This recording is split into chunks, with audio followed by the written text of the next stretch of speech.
Halo teman-teman, di video hari ini aku mau jelasin sedikit ke kalian tentang bagian-bagian apa aja yang aku buat di bullet journal aku. Nah, sebelumnya ini adalah hasil polling kalian di community tab aku waktu itu, dan terima kasih buat kalian yang udah ngevote. Jadi hari ini tanpa berlama-lama lagi aku mau ngejelasin dengan contohnya tuh aku ambil dari 2 bullet journal aku. Yang saat ini tuh yang coklat ini bullet journal yang aku pakai buat tahun 2021. Sementara satunya lagi tuh yang ini adalah bullet journal aku tahun 2020. Jadi, kalau misalnya kalian mau tahu ini bullet journal apa kak, kayak gimana kak, kertasnya nembus nggak, kalian bisa ngecek di video di atas ini untuk review selengkapnya, karena aku udah pernah nge-review ini sebelumnya. Karena bullet journal aku itu dibikinnya tuh biasanya per bulan ya, jadi pakai sistem bulanan.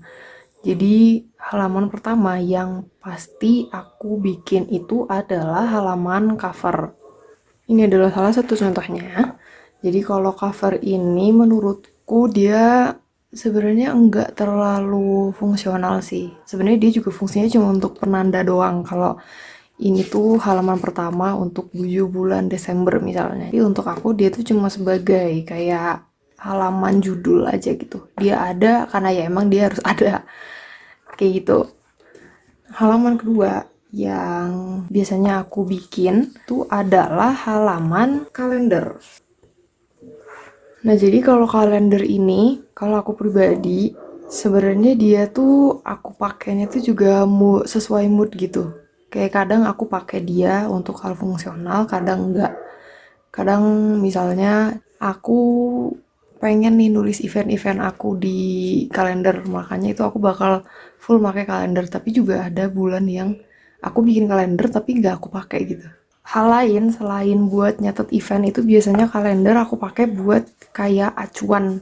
Kalau misalnya aku ngebikin weekly spread, itu kan ada tanggal-tanggalnya ya, dan aku ngacu ke halaman kalender ini biar gak salah nanggalin, karena biasanya aku suka salah nanggalin dan itu malasin banget. Setelah kalender, yang halaman selanjutnya ini mungkin kalian udah banyak tahu, dan ini juga cukup terkenal ya di bullet journalis gitu. Halaman ini adalah halaman habit tracker. Salah satu contohnya adalah ini contoh habit tracker aku bulan Juni 2020. Dan habit tracker ini kayak kalian tahu dari judulnya, habit itu kan kebiasaan, tracker itu kayak melacak. Jadi halaman untuk melacak hal apa yang pengen kalian dibikin jadi giat, atau melacak hal apa yang pengen kalian hindarin gitu. Misalnya nih aku pengen ngurangin minum kopi gitu ya. Nah, jadi aku bakal naro minum kopi di habit trackerku, dan gimana caranya di akhir bulan itu habit tracker ini harus kosong yang bagian kopi ini. Nah, tapi satu tips buat kalian sih. Ini tips nerlip. Kalau misalnya kalian yang emang baru bikin bullet journal, aku saranin untuk bikin habit tracker dengan habitnya tuh sedikit dulu gitu. Jadi misalnya kalian bikin habit tracker, ya dimulai dari 3 habit lah.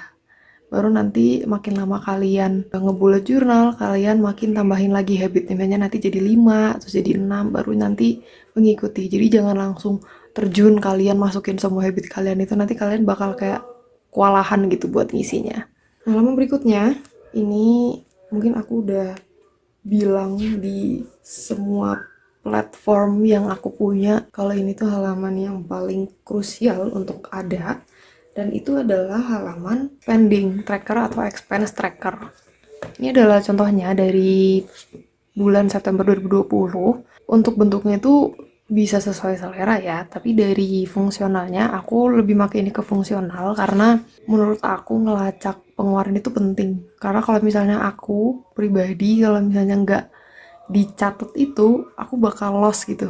Tiba-tiba seminggu ini udah keluar belanja apa aja banyak banget di Shopee atau di Tokped, dan itu bahaya gitu kan.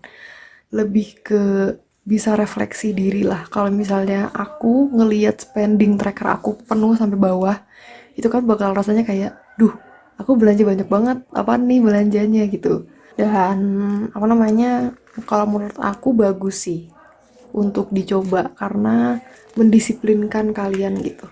dengan cara yang nggak bosenin.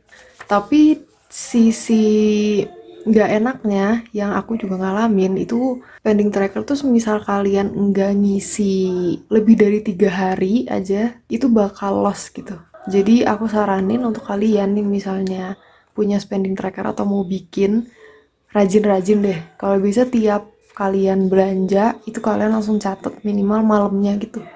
Jadi kayak kalian gak akan lupa lagi ke depan-depannya. Biar lebih akurat lagi catatan keuangan kalian. Kemudian, itu tadi udah bagian keberapa ya? Bagian keempat ya. Bagian keempat. Terus bagian kelima, ini banyak orang yang suka sih sama halaman ini. Kalau aku lihat-lihat ya. Dan ini halaman yang emang jujur paling gampang untuk di customize. Dan itu adalah halaman weekly page. Nah, jujur sebenarnya aku sendiri juga senang ya tiap bikin weekly page. Karena ya lucu aja gitu kan, bisa dimodif, digambar-gambar ini itu. Nah, tapi untuk penjelasannya aku bikin weekly page ini untuk nyatet kegiatan sehari-hari aku gitu. Ada orang yang mungkin nulis kayak to-do list itu juga bisa. Ada orang yang mungkin nulis list PR-nya untuk dikerjain itu juga bisa. Ada orang yang mungkin ditulis diary-nya di sini itu juga bisa. Tapi aku lebih kayak ke isi weekly spread-nya tuh enggak cuman to-do list aja gitu. Nah, untuk layoutingnya sendiri, aku tuh biasanya agak nyampur antara minimalis sama rame. Tapi ramenya tuh bukan rame yang apa ya, yang nggak beraturan gitu kan ada ya. Bukan berarti jelek gitu ya, yang nggak beraturan. Tapi kan itu style orang. Jadi aku lebih suka ke layout yang masih ada sekat-sekatnya kayak ini. Ini kan sebenarnya nggak ada kotak-kotaknya, tapi terbagi gitu. Jadi campuran antara minimalis sama ada doodle. Karena aku orangnya suka ngedoodle. Jadi biasanya suka aku hias pakai doodle-doodle kecil kayak gini misalnya. Dan kalau di weekly spread akhir-akhir ini aku suka nambahin satu poin kecil ini, ada stress meter, stress tracker, apa itulah nggak tahu, tapi ini menurut aku berguna banget sih buat kayak apa ya, buat kayak refleksi diri. Seminggu kemarin tuh aku separah apa sih stresnya, apalagi kalau di rumah tuh kan kadang kalau stres berlebihan bisa jadi nggak baik ya. Yang tadi aku jelasin itu tuh lebih kayak ke bagian-bagian inti yang pasti selalu ada gitu di tiap bulan, pasti banget. Nah, di luar itu aku biasanya bisa masukin hal-hal lain, kayak misalnya contoh nih, di Juli 2020 aku ada bikin sleep tracker. Dan ini nggak keisi penuh ya, susah soalnya ngelacaknya. Tapi aku pernah bikin sleep tracker rutin selama beberapa bulan. Selain sleep tracker, biasanya aku suka bikin kayak playlist of the month gitu loh. Nah ini nih. Ini walaupun nyempil, tapi ini top playlist of the month. Jadi kayak sebenarnya itu lebih ke hal-hal yang untuk fun daripada untuk fungsional gitu. Hal lain yang biasanya aku bikin tuh suka kayak doodle idea. Ini rame sih buat dibikin. Tapi emang itu fungsinya cuma untuk rame-rame seru-seru aja. Tuh bagus kalau misalnya jadi pelengkap-pelengkap bullet jurnalnya biar nggak bosan-bosan banget ya.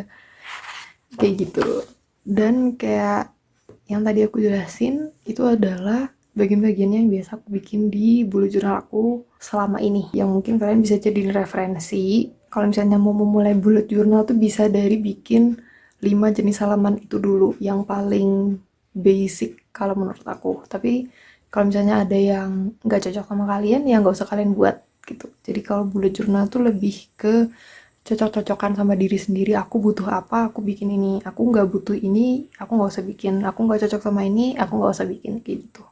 Nah, mungkin sekian video hari ini. Yang aku minta maaf kalau terlalu banyak omong di video kali ini, tapi ya begitu. Semoga kalian bisa dapat poin-poin ilmunya yang bisa kalian terapin di kegiatan bullet journaling kalian. Dan kalau misalnya kalian ada mau request video, bisa di komen. Dan terima kasih udah nonton. Sampai ketemu di video selanjutnya. Dadah!